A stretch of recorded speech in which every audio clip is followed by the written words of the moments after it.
Vitya Diaries Chapter 11, The Forest for the Trees. I stayed with Coach for 2 days. They were the best days of my life, even though I never stopped feeling queasy and tired. It was a combination of the medication and my head injury, I guess. Coach said not to worry too much, just take it easy for a little while. It wasn't a bad concussion, but it was always better to be safe. People had their careers ended by concussions. It was all too common in our field and in dancing, too. A 2-week suspension was a light sentence in comparison. He fed me, showed me how to hold my arm so it wouldn't take so much, and watched TV with me in the evenings. He still had work during the day, but brought home dinner when he came back. It was all really good. Fancy restaurant takeout. I mostly slept, especially when I ran out of stuff to root through that I could easily access with my arm busted. What a time to get a broken wrist. I still had so much to do and I was running out of time. I'd probably have to ramp up my programs over the season just like everyone else. Before Coach took me back to my aunt and uncle's house, he gave me a handful of printouts. On these, he detailed what he expected me to do in the next 2 weeks. Rest, eat, exercise while being careful of my arm. There was also a dietary guide. You're underweight, he said. You aren't as busy now as you are during the season, so I need you to focus on eating well. I'd looked down at my baggy sweater, something he'd picked up from my house, and how the sleeves hung to my fingertips. It was cute, really cute. I was practically drowning in the soft, warm, burgundy wool. My legs, which I wore form-fitting black leggings over, looked so thin like chopsticks coming out of the sweater pile. Super cute. Yeah, okay Coach, I said, but I didn't really mean it. You fainted once last season, Vitya, at a competition. We can't afford that again. I pouted. Okay, good, but I still wasn't going to pay much attention. I ate when I was hungry, that was that. At my aunt and uncle's, I was greeted with a barrage of questions, most of which Coach fielded for me. Yes, Vitya's all right. Yes, the boys have been dealt with. Just messing around, things got a little too rough. Bullshit. I knew why they did it, and it wasn't just messing around. But what else could Coach say? The truth of being attacked would have my uncle wanting to press charges. Rounding the men, fully adult grown men, not boys, would get nothing but a target painted on my back. The police looked away from this sort of thing. I wasn't stupid. All it'd get me is outed to the only family I had left, and they could disown me if they wanted to. No one would blame them. So it was a misunderstanding and roughhousing that gave me a concussion, bruises, and a broken wrist. Nothing to worry about. Nothing at all. Coach filled them in on my new diet and what he expected from me in the 2 weeks before I was allowed to go back to the rink. Make sure that he rests and takes his prescription. Of course. We'll take care of everything, Coach Feltzman. Good, see that you do. And Vitya. I looked up from my wrist brace. You may call if you need anything. Sure. I pushed a smile. Thanks, Coach. He left. I'll find a pillow for your wrist. Do you need your medication now? Are you hungry? There were only 2 modes with my aunt: complete denial of my existence and obsessive attentiveness. I always chalked it up to her own kids being grown up, or maybe she was getting old, but I knew I shouldn't be ungrateful. They'd taken me in without question. My uncle clapped my shoulder. Though his grip wasn't nearly as strong as Coach's, it didn't have the same weight at all. Really, Vitya, if there's anything you need, let us know. I looked between the 2 of them, faces stretched in smiles of sympathy and concern. They played the part so well, but I'd never be one of their own. They were ducks and I was the beautiful swan child, a princess in disguise, hidden away by the well-intentioned fairies after the tragic death of the king and queen. I didn't belong. I'd known that for years. Thanks, I said. Do you want me to make you some soup? I'm not really hungry. Coach fed me before he drove me home. The disappointment was written in her pinched brows before I even had a chance to take another breath. There is one thing I need, though. Yes? What is it, Vitya? My phone. I pulled the mangled mobile from my pocket and held it out to them, edging the flip top up with my thumb. It swung loose on the hinge. It sort of still works, but I can't read any texts or anything. Can we get me a new one? My surrogate parents exchanged glances of a most skeptical nature. A new phone wasn't a need. I could already hear them saying, it's supplementary. You have plenty of things to keep you entertained without that.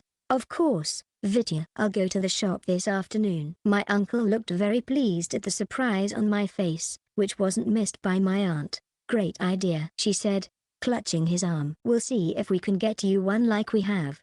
He doesn't need a BlackBerry. He might. He has appointments and things. The damaged phone in my hands felt so cheap and plastic in its defeat. I like the flip phones just fine. Well, we'll find something. And while we're at it, I can pick up a new book for you. What would you like? She usually brought me back some sort of fantasy or fairy tale book, except during that stint when she bought me a dozen books on gardening. I think it was meant to trick me into helping with her flower garden, but it hadn't worked. Anything's fine, Auntie. Really? I'll find you something nice, then. Something nice was what she always aspired to. In the meantime, you need to take your prescription and a nap. I stared at her. I couldn't help it. She was telling me to take a nap. Me, the independent 15-year-old who could go back and forth between home and the rink, unattended, and be just Oh. Frowning, I turned my head to look at the stairs. The sun was shining outside, light streaming in through all of the windows in the sitting room and down the hall from the kitchen, but upstairs was dark. Come along, Vitya. Let's get you taken care of. I followed her and did as I was told, then curled up in my bed for a long stretch of miserable quiet until the painkillers took me by the hand and led me into the forest of dreams. The nightmares only got worse. Why? Or you don't have to come. Why? It's no big deal. Why, Miska, are you ignoring me? Why? You never take this long to reply. Why? Oh, I see, Popovich is taking up your time now, huh? Why? I get it, smile. Why? Are you having fun with your new boyfriend? Why? It's been 2 days. Why? Maybe you died. Why? You didn't even take my call, wow. Why? And here I thought you were in love with me, haha. Why? Look, I'm sorry for saying you were a ballerina was. Why? Are you really going to keep ignoring me? Why? What did I do? Why? Fine. The phone people were able to transfer the text messages to my new cell. It wasn't a BlackBerry, just a flip phone, and it was black instead of purple, but it worked. My aunt and uncle had full access until they turned it over and let me password protect it. Who's this white person? Are they a girl? You're not gay, are you, Vitya? I'd repeatedly denied it to Nico, so they must not have gone back that far. The questions about Yorgi were incriminating, though. Why is just a friend who likes to tease me. And no, I'm not gay. Even if I was, I wouldn't go out with Yorgi Popovich. I made a face, tongue out, to prove it. My uncle dismissed it with a shrug, but my aunt still looked worried. At least until Yorgi's name clicked in her head. Oh, Gosha. Yeah, Gosha. He's supposed to come over for dinner. I pressed the bandages over my wrist until it hurt. Right. What was Yorgi going to say about it? What was Coach going to tell everyone? People didn't just get attacked without reason. My rink mates would definitely wonder. What would they think? What would they do if they knew? Me, sorry Nico. Me, I got mugged and my phone broke. Me, I have a new one now. Me, I'm so sorry. It was so hard to type, not because I was one-handed, but because I could barely see through the tears. He was upset with me. He'd worried.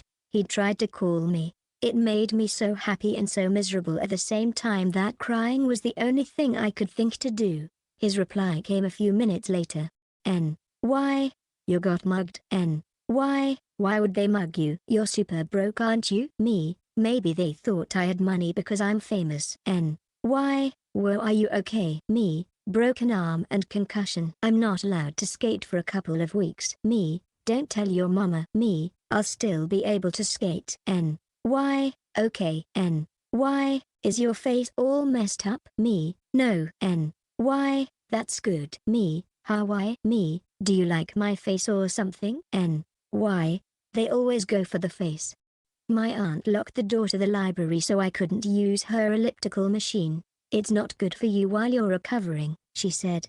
You need to think about your health, Vitya. I still need to exercise, though. You'll just hurt yourself if you try it. Go for a walk instead if you have to do something. It had only been a week and I was suffering. Being inside day in and day out, not doing anything, was killing me. Literally killing me. I was off the pain meds, so I wasn't sleeping as much as I had been. That left me with a lot of time to be alone with my thoughts and I hated it. I did yoga in my room, ballet stretches, and worked on the routines that I'd been trying to put together before the wolves got me. Mistress of the Mountain, the Crystal Guardian. I listened to music. I read. I even looked at the magazine my aunt had gotten me, the same figure skating one that I'd autographed for that girl. My aunt didn't know any better. That was fine.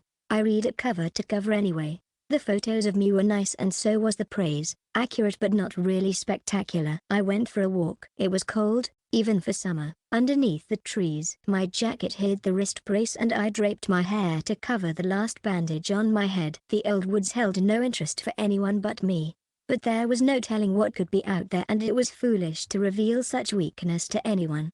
Those who'd attacked me, the boys at the academy. Yogi. One look and they'd know exactly where to strike. It wasn't hard at all to imagine any one of them taking advantage of the injuries. Which made sense. If I were trying to destroy someone, I'd go for their weaknesses, too. Disarm and dominate. The woods didn't have a path per se, just deer trails that I followed through the brush, wandering deeper and deeper into where there weren't crushed beer cans or discarded pieces of clothing, torn and weather-worn. No one had been here in a long time. The trees grew wilder out here, untouched by people. I looked for mushrooms and other trails, tracks in the dirt or moss on the trees. Yogi wasn't the only one who had access to magic. I just had to go a little further. Mushrooms in a circle meant the presence of fairies. Fairies, like any magical creature, had connections. Find the fairy, tap into their network, learn the secrets of the forest like no one else ever knew. Searching the thickets for certain healing herbs could take forever without their help, and every second counted when your unicorn was bleeding out on the forest floor. We'd been attacked, he and I, traveling home through the woods. A dire wolf later packed several others, driven by greed and hate of everything pure and good in the world. Maybe they were sent by the wizard. I'd driven them off, but not without my own injuries. And now, clutching my wrist as I made my way through the thorns and twisting branches, I had to find something that would help my magical friend. A unicorn was weakest in the legs. Though their hooves were sharp and their haunches strong, taking out a leg was as good as killing them. A unicorn could only limp so fast with such a heavy body, and the healing time was ages. Unless, that is, you knew what to make a good poultice with. Ferns brushed against my legs as I waded deeper to the lush green, taking a blossom from wild garlic and a few of the lilac buds. These I carefully folded into a handkerchief to keep in my pocket. I knelt for a balsam flower, elbow against a nearby tree to brace myself, and scraped some moss with a flat rock to add to the pile. Tiny white flowers in clumps rested in a small patch of sunlight where the trees had failed to canopy. I broke off a cluster, then checked my phone. Nothing. Still no response to what I'd sent Nico that morning, but I couldn't blame him. All I'd done was complain about how bored I was and how I missed skating. He was probably annoyed at me. I sent a photo of my flora collection. I decided to stop being boring and go explore the woods. Look what I found. I looked for more mushrooms while waiting for a response, taking a long stick to poke at the wet dirt as I went. There were snakes in the woods. A stick wouldn't be much good, but it made me feel a little better. What? No berries. Not yet. But I finally found a mushroom. The psychedelic kind? Even though he read fantasy books, he was still a normal boy. I had to keep reminding myself of that.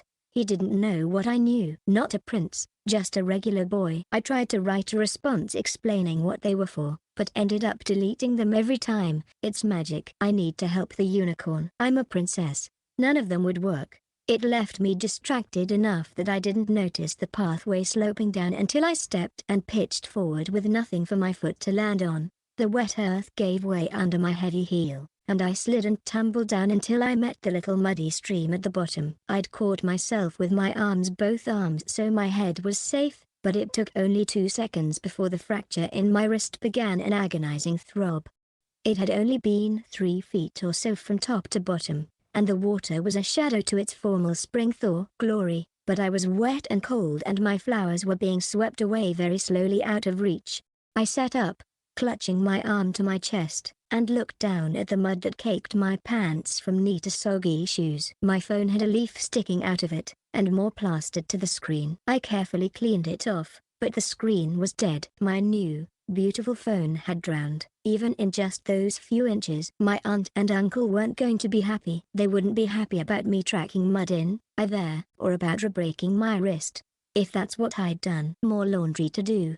Probably new shoes to buy. I clenched my toes in my sneakers. There wasn't a lot of room left in them. Anyway.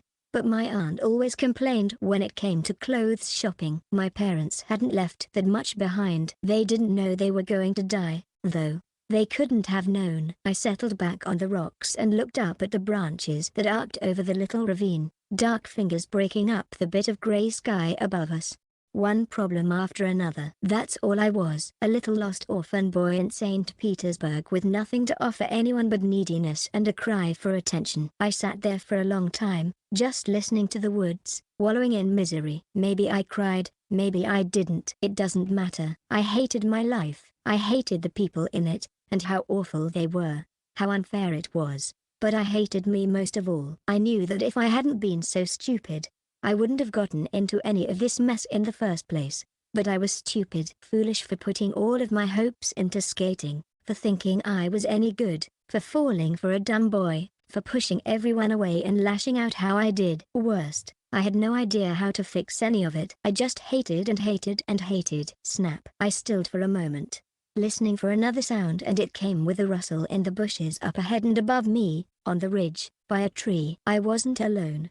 How long had I been there? Who was it? Quietly, I gathered myself onto my feet and stood, stepping back and away from the water, eyes never leaving the tree. I saw its eyes first, small and golden in a teardrop of black, then the ears, pointed at top, round at the base. The gray fur was mottled with blacks, tans, and white, light at the points and getting darker in bands. A wolf. It stared at me and I stared back, holding my breath. It was enormous, bigger than any dog I'd ever seen before, with thick limbs and a full-bodied muzzle. The thick fur rolled as it moved, lifting its head to sniff the air. Scenting me. I would have peed my pants if I weren't running on empty. The wolf waited another second or two before turning and heading back into the forest, taking the silent forest with it. It was when the birds began to chirp again that I fell to my knees, weak and relieved and shaking. But I should have known. I'd always known. Wolves didn't attack humans unprovoked unless they were sick or starving. Just like people,